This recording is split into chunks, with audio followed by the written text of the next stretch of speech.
Tem gente que nasce com esse dom. Olha só, todos nós nascemos com algum tipo de dom.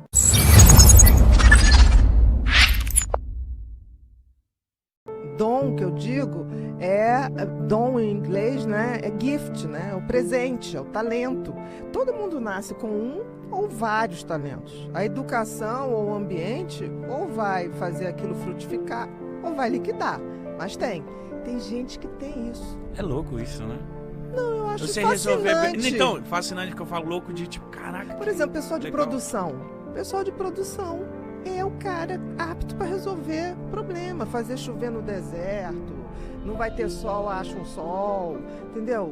Tira o cara da cama para chegar no horário. E eles gostam disso. Eu diria que não é só existe, todo mundo tem. A diferença é se uma educação ou um meio ambiente vai ser capaz de fazer aquilo ficar muito claro desde muito cedo. Ou se o meio ambiente, a sociedade e a educação for atrapalhar.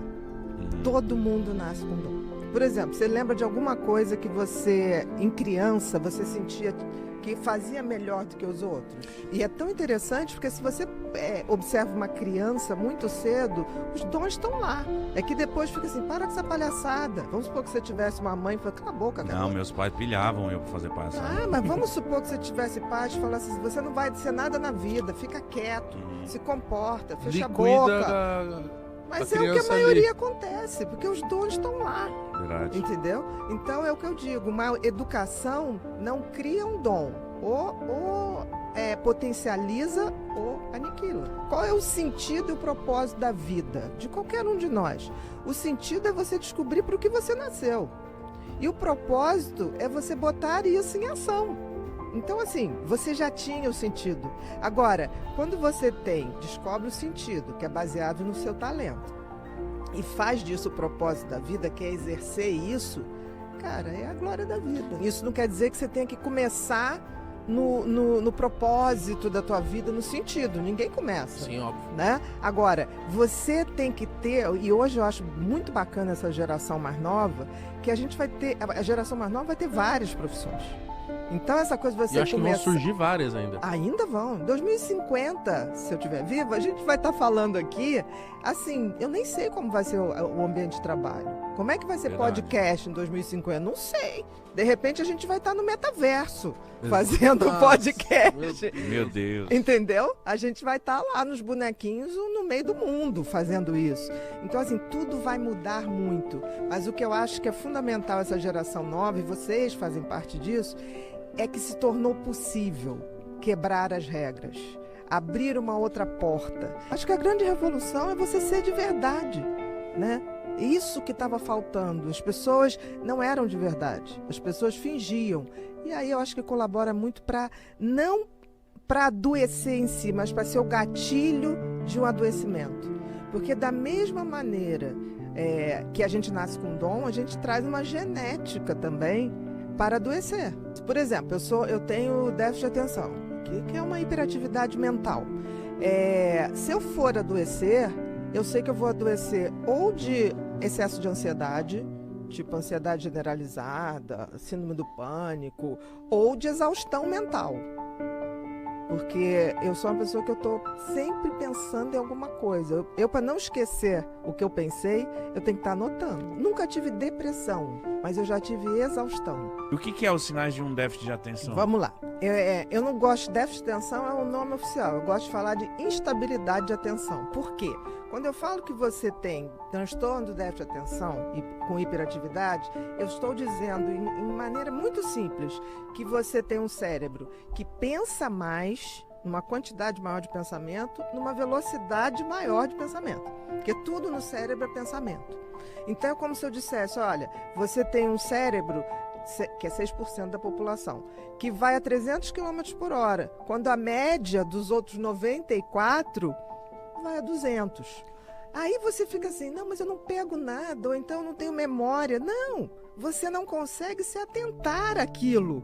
Vamos supor, você está assistindo a aula, milhões de outros pensamentos estão tomando a tua cabeça. Então quando você vai ver, eu me lembro, eu pequena, eu tinha vergonha de levantar o dedo e perguntar, porque eu já tinha perdido uma parte tão grande que meu caderno era cheio de buraco. Aí, quando eu entrei na faculdade, eu comecei a dar uns truques, assim, né? Especializei em psiquiatria, que aqui no Brasil era muito doido. Psiquiatria aqui no Brasil, na época, era sinônimo de ser psicanalista, né? Que é aquela coisa que tudo é causado pela infância, teu pai, tua mãe, tá. Aí eu fui fazer a tal prova de psicanálise e fui reprovada. Porque cheguei lá, a sociedade, perguntaram qual é a sua tendência sexual. Falei, olha, não sei, ainda assim não estou sabendo direito não, mas o que isso tem a ver com a prova de hoje? Não, eu quero saber do seu passado, da sua mãe. Falei, não vou ficar falando da minha mãe, nem do meu pai, a intimidade é deles. É claro, a mulher olhou para mim e falou, olha, você não tem capacidade para ser psicanalista. Eu falei, tá bom. Aí na hora que eu estava indo embora, falou assim, mas também tu não vai trabalhar com psiquiatria nesse país. Aí eu falei, bom, eu queria entender de funcionamento cerebral, que hoje é tal da neurociência, de comportamento, de como é o cérebro de cada tipo de personalidade. Tem gente que tem tendência à compulsão, por que tem outro que tem tendência a rituais? Era isso que me fascinava, entendeu? E aí eu fui estudar cabala, aí fui estudar enneagrama, aí via lá, existem 9 tipos de personalidade no mundo. E aí eu tentava botar aquelas personalidades com os transtornos e batia muito. Eu falei, cara, tem uma verdade que é universal, né? E aí, o que eu fiz? Fui estudar fora, aí fiz neurociência, que é medicina do comportamento. Estudou onde? Eu fiz 2 cursos em Chicago. Caramba. Aí fui... Frio?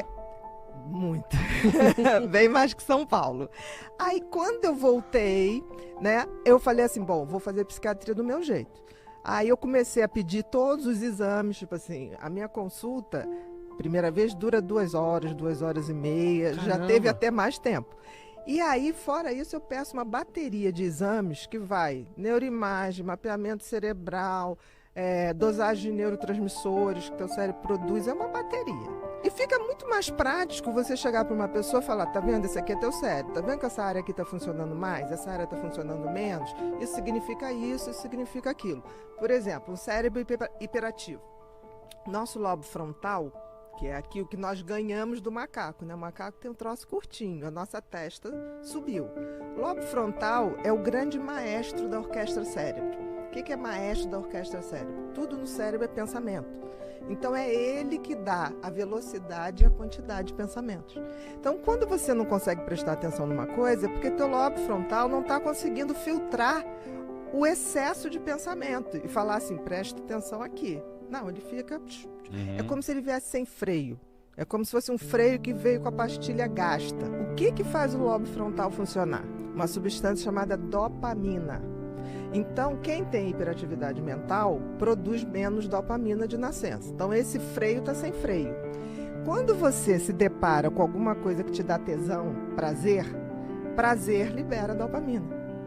Então, na hora que você pega uma coisa que você gosta, ali, querido, você tem um hiperfoco, que é o contrário. Porque todo mundo diz assim, hiperativo não presta, TDAH não presta atenção em nada. Mentira. No que ele gosta, ele é capaz de ficar 8 horas, 12 horas e não ver o tempo passar. Se aquilo ali, porque é aquilo que vai te dar dopamina. O que dá dopamina na vida? Ou isso, tesão por alguma coisa, ou sexo, ou vícios de substâncias ou de comportamento. Mas é instintivo o ser humano me atrair. É instintivo. Mas sempre foi assim. Entre as amiguinhas de colégio, eu era aquela que todo mundo vinha conversar, eu era ouvinte. Sempre fui ouvinte. E isso para mim era assim fascinante. Eu descobri que a fulana se comportava exatamente como eu achei que ia se comportar. Nossa, é deve ser dom. fascinante. Que a gente esquece que o cérebro é o computador central, né? Não adianta você cuidar de tudo se ele não estiver bacana, ele descoordena. E tem uma coisa muito interessante, porque nós não somos o nosso cérebro. Nós somos a consciência que, quando tem conhecimento, vê esse cérebro funcionar. Porque se você pensar, se a gente fosse só cérebro, o cérebro é uma máquina maravilhosa, maravilhosa. Nós estamos aqui conversando, ele está produzindo o xixi que a gente vai fazer, Caramba, ele está fazendo velho. digestão, ele está botando meu batimento cardíaco direitinho, ele está fazendo digestão do que você come, ele está preparando as fezes que você vai fazer, ele está trocando meu oxigênio lá no pulmão. Ok, aí você fala, putz, que máquina legal. Mas ao mesmo tempo tem uma coisa, nós temos livre-arbítrio. Se a gente não usa, ele vai escolher o teu comportamento. Então ele manda em mim. Se você não tiver autoconhecimento para tipo assim, eu tenho essa tendência, então tem que me cuidar aqui, senão vou bailar na curva, ele toma as atitudes por ele. O que o cérebro, essa máquina, apesar da gente estar muito evoluído, a máquina cérebro ainda é como se fosse nos homens primitivos, nos primeiros homo sapiens. O que o cérebro se destina sempre? Sobrevivência e busca de prazer. Sobrevivência, porque se ele não tivesse pensado nisso, a gente não tinha virado a espécie dominante do planeta. Então a gente precisava. E prazer por quê? Porque a gente tinha que transar. Senão a gente não reproduzia a espécie.